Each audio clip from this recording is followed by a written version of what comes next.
ذی الحجہ اسلامی سال کا وہ مقدس مہینہ جس میں عبادت، قربانی، حج اور اللہ سے قریب ہونے کا پیغام چھپا ہے۔ 19 مئی سے ذی الحجہ کا مبارک مہینہ شروع ہو رہا ہے۔ جو لوگ قربانی کرنے کا ارادہ رکھتے ہیں وہ مغرب سے پہلے اپنے بال اور ناخن کاٹ لیں، کیونکہ 1 ذی الحجہ شروع ہونے کے بعد قربانی ہونے تک بال اور ناخن نہ کاٹنا سنت رسول ہے۔ لیکن کیا آپ جانتے ہیں کہ ذی الحجہ کے پہلے 10 دن اسلام میں اتنے خاص کیوں مانے جاتے ہیں؟ آخر ان دنوں کی فضیلت کیا ہے اور کیوں انہیں سال کے سب سے بہترین دنوں میں شامل کیا گیا ہے؟ میں صیبہ علی سیفی اور آپ دیکھ رہے ہیں حج اسپیشل سیریز۔ ذی الحجہ اسلامی کیلنڈر کا 12واں اور آخری مہینہ ہے۔ اسی مہینے میں حج ادا کیا جاتا ہے اور اسی مہینے میں عید الاضحیٰ یعنی بقرعید بھی آتی ہے۔ لیکن اس کی سب سے بڑی خاصیت ہے اس کے پہلے 10 دن۔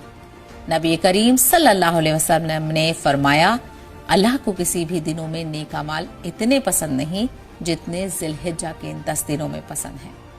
یعنی یہ دن صرف حاجیوں کے لیے نہیں بلکہ دنیا کے ہر مسلمان کے لیے خاص ہیں۔ ان دنوں میں ہر نیک عمل کا ثواب بڑھا دیا جاتا ہے، چاہے وہ نماز، روزہ، تلاوت، ذکر، صدقہ، توبہ اور دعا ہو۔ ہر عبادت کی اہمیت ان دنوں میں اور بڑھاتی جاتی ہے، اور خاص طور پر 9 ذی الحجہ یعنی یوم عرفہ کا دن، جس کے بارے میں آتا ہے کہ اللہ پچھلے اور آنے والے 1 سال کے گناہ معاف فرما دیتا ہے۔ اور پھر آتا ہے 10 ذی الحجہ یعنی عید الاضحیٰ کا دن۔ یہ وہی دن ہے جو حضرت ابراہیم علیہ السلام کی قربانی کی یاد دلاتا ہے، جب انہوں نے اللہ کے حکم پر اپنی سب سے پیاری چیز بھی قربان کرنے کا جذبہ دکھایا تھا۔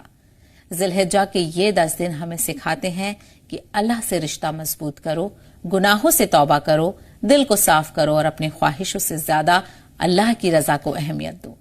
یہ دن صرف کیلنڈر کی تاریخ نہیں بلکہ روح کو بدل دینے کا موقع ہے۔ کیا پتا اگلا ذی الحجہ ہمیں ملے یا نہ ملے، اسی لیے اگر اللہ نے یہ مقدس دن ہمیں دیا ہے تو انہیں صرف گزاریے مت بلکہ اپنی مغفرت اور اللہ کی قربت کا ذریعہ بنائیے۔ اللہ ہم سب کو ذی الحجہ کے ان مقدس دنوں کی صحیح قدر کرنے کی توفیق عطا فرمائے، آمین۔